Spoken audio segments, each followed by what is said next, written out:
Friends, Microsoft power B சீரிஸ்ல today நம்ம எதை பத்தி பார்க்க போறோம்னா, நம்மளோட வியூவர்ஸ் நம்ம கிட்ட கேட்டிருந்த அதிகமான கொஸ்டின் என்னன்னு பாத்தீங்கன்னா, நான் ஒரு டேட்டாபேஸை வச்சு டேஷ்போர்ட் எல்லாம் கிரியேட் பண்ணிடுறேன். ஆனா அதை சேவ் பண்ணிட்டு 2-3 டேஸ் இல்ல அடுத்து நான் திருப்பி ரீஓபன் பண்ணும்போது எனக்கு வர்ற பிரச்சனை என்னன்னு பாத்தீங்கன்னா, நான் ரிஃப்ரெஷ் கொடுத்தேன்னா அங்க எரர் வருது அப்படிங்கிற மாதிரி நம்ம கிட்ட சொல்லியிருந்தாங்க. ஸோ அந்த எரரை எப்படி ஃபிக்ஸ் பண்றது, என்ன மாதிரியான எரர் வருது அப்படிங்கிறத பத்தி தான் டுடே நம்ம பார்க்க போறோம். ஸோ வாங்க வீடியோக்குள்ள போலாம்.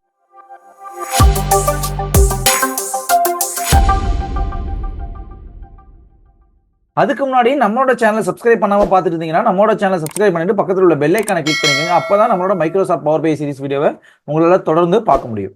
ஓகே, ஸோ நம்மளோட சப்ஸ்கிரைபர் சொல்லி இந்த எரர் என்ன மாதிரின்னு பார்த்தீங்கன்னா, இங்க டேட்டாவை ரிஃப்ரெஷ் பண்ணும்போது டேட்டாபேஸ் ரிஃப்ரெஷ்னு போகிறது இதில் பார்த்தீங்கன்னா the column model of the table was not found அப்படின்னு சொல்லி நம்மளுக்கு இதில் ஒரு எரர் வந்திருக்கு.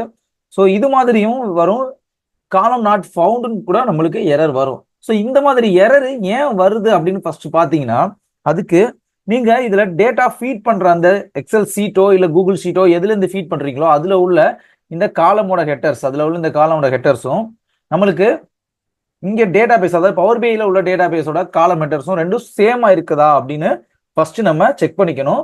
ஸோ இதுல சேஞ்சஸ் ஏற்படுறதுனால கூட நம்மளுக்கு எரர் அதிகமா வரும். ஸோ ஃபர்ஸ்ட் விஷயம், ரெண்டோட காலமோட ஹெட்டர்ஸும் நம்மளுக்கு ஒரே மாதிரி இருக்கான்னு பார்த்துக்கலாம். நம்மளுக்கு இந்த மாடல்ல நீங்க பாத்தீங்கன்னா மாடல் 1 அப்படின்னு சொல்லிட்டு இருக்குது. ஸோ நான் இதை போயிட்டு மாடல் அப்படின்னு கொடுத்துட்டு சேவ் பண்ணிக்கிறேன். இப்போ நான் போய் ரிஃப்ரெஷ் கொடுத்தேன்னா என்னோட டேட்டா லோட் ஆயிடுச்சு. ஒன்னு எக்ஸல் நீங்க சேஞ்ச் பண்ணிட்டு அங்க சேவ் பண்ணிக்கலாம். அப்படி இல்லை எக்ஸலோட உள்ள காலமோட நேம டிஃபால்ட்டா சேஞ்ச் பண்றீங்க அப்படின்னா நம்மளோட மைக்ரோசாஃப்ட் பவர் பிஐல எப்படி சேஞ்ச் பண்றது அப்படின்னு பாத்தீங்கன்னா, சேம் நான் மறுபடியும் எக்ஸலுக்கு போய்க்கிறேன். ஐஃபன் மாடல் ஐஃபன் 1 கொடுத்துக்கிறேன். கொடுத்துட்டு சேவ் கொடுத்துறேன். இங்க வந்து ரிஃப்ரெஷ் பண்ணோம்னா நம்மளுக்கு எரர் வரும். ஸோ க்ளோஸ் கொடுத்துட்டு டிரான்ஸ்ஃபார்ம் டேட்டா கொடுத்துக்கிறேன். ஸோ டிரான்ஸ்ஃபார்ம் டேட்டா கொடுத்து மைக்ரோசாஃப்டோட பவர் பி கொரி எடிட்டருக்கு போகும்.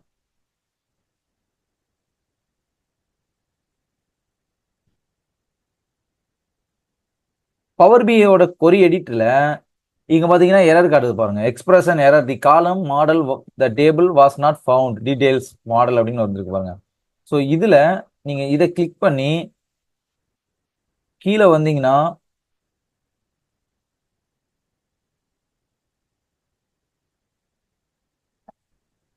நீங்க அந்த மாடல் அப்படிங்கிறதுல இருக்குல்ல, அதாவது உங்களோட காலம் ஹெட்டர்ஸ் பாத்தீங்கன்னா ஒரு காலமும் அது என்ன விதமான டேட்டா டைப் அப்படின்னு சொல்லி நம்மளுக்கு இங்க இருக்கும். ஸோ இதுல பாத்தீங்கன்னா அந்த மாடல் அப்படிங்கிறது இங்க இருக்கு, டைப் டெக்ஸ்ட் அப்படின்னு சொல்லிட்டு இருக்குது. ஸோ அந்த மாடல் ஐஃபன் 1 அப்படிங்கிறத கொடுத்துட்டு நான் க்ளோஸ் அண்ட் அப்ளை கொடுத்துக்கிறேன்.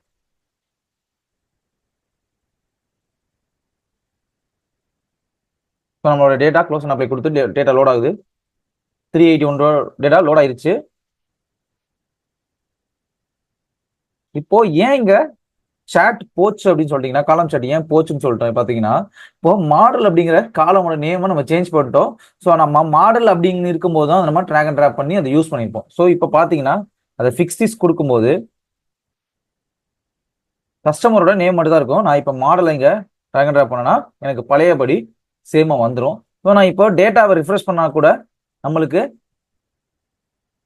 ப்ராப்பரா எப்போதும் போல ஒர்க் ஆக செய்யும். ஓகே, ஸோ இதுல இன்னொரு விஷயம் என்னன்னு பாத்தீங்கன்னா, என்ன நடக்கலாம்னு பாத்தீங்கன்னா, இப்போ இங்க வேரியண்ட் அப்படின்னு சொல்லிட்டு இருக்குதுல்ல, இந்த வேரியண்ட் அப்படிங்கிற காலம், அதாவது ஒரு காலமே இல்லைன்னா இந்த காலம் நான் ரிமூவ் பண்ணிடுறேன்.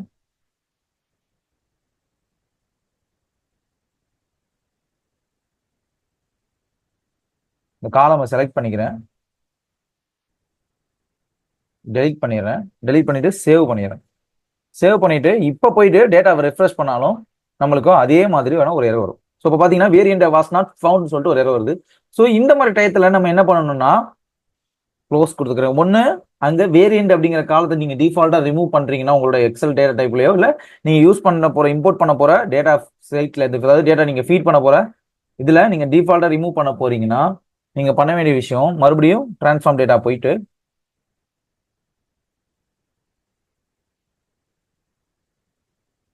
சேமா இதை கொஞ்சம் இந்த டவுன் ஆரோவை கிளிக் பண்ணிட்டு அந்த வேரியன்ட் அப்படிங்கறது எங்க இருக்கு, அதாவது நீங்க எந்த காலமோட ஹெட்டரை நீங்க ரிமூவ் பண்ணி இல்லையோ அதை நீங்க கண்டுபிடிச்சு அதுல அதோட முன்னாடி கமாவில இருந்து நம்ம இந்த கேர்லி ப்ராசஸ் வரையும் நம்ம இது பண்ணணும். ஸோ அந்த பிராக்கெட் முடிகிற வரையும் நம்ம அதை ரிமூவ் பண்ணணும். ஸோ பேக் பேஸ்ட் பண்ணிக்கிறேன். பேக் பேஸ்ட் பண்ணிட்டு க்ளோஸ் அண்ட் அப்ளை கொடுத்துக்கிறேன்.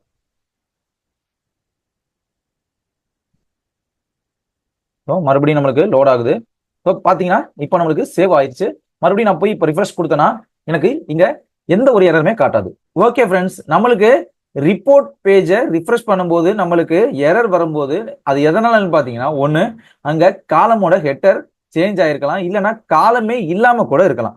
ஸோ அதனால தான் நம்மளுக்கு இங்க எரர் வரும். ஒன்று நீங்க போயிட்டு டிரான்ஸ்ஃபார்ம் கோரி எடிட்டர்ல போயிட்டு அதை நீங்க சரி பண்ணலாம், இல்லை நீங்க எக்ஸல்லே சரி பண்ணிக்கிறேன் அது எப்படியோ தெரியாம டெலீட் ஆயிடுச்சு அப்படின்னா நீங்க எக்ஸல்ல சேஞ்ச் பண்ணிட்டு அதை அப்டேட் பண்ணீங்கன்னா நம்மளுக்கு இங்க அப்டேட் ஆயிடும். நான் திரும்பி மறுபடியும் அந்த காலமை வர வச்சுட்டு இங்க பாருங்க, கண்ட்ரோல் இஜெட் கொடுத்துக்கிறேன், சேவ் பண்ணிடுறேன். இப்போ பாத்தீங்கன்னா நான் ரிஃப்ரெஷ் பண்றேன்.